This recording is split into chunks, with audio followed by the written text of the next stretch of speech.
दोहरी गणना होती है ना, वो राष्ट्र आय से संबंधित होती है। बाकी राष्ट्र आय मैंने आपको बता ही रखा है कि राष्ट्र आय किसे कहते हैं।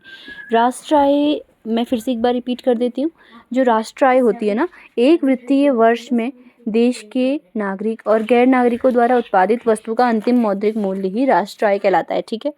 और राष्ट्र आय में क्या होता है ना कि दोहरी गणना की जाती है। अब जो राष्ट्र आय का आकलन करते समय ना किसी वस्तु की सेवा के मूल्य को एक से अधिक बार शामिल करना ही दोहरी गणना है। मतलब क्या होता है, जैसे कि राष्ट्र आय तो पता ही है ना आप लोग को कि मतलब देश में जितने भी लोग रह रहे हैं उन सब की आय को ही राष्ट्र आय बोला जाता है। अब राष्ट्र आय किसी ना किसी इंसान से ही तो मिलकर बन, मतलब जितने भी लोग हैं, लोगों की जो इनकम होती है वही तो आय होती है ना।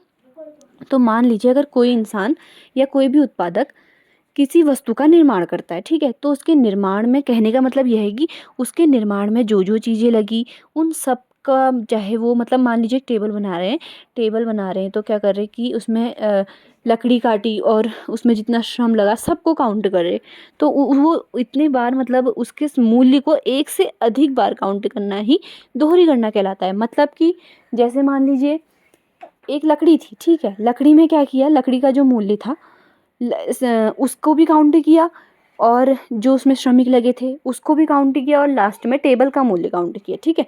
तो वही होता है दोहरी गणना।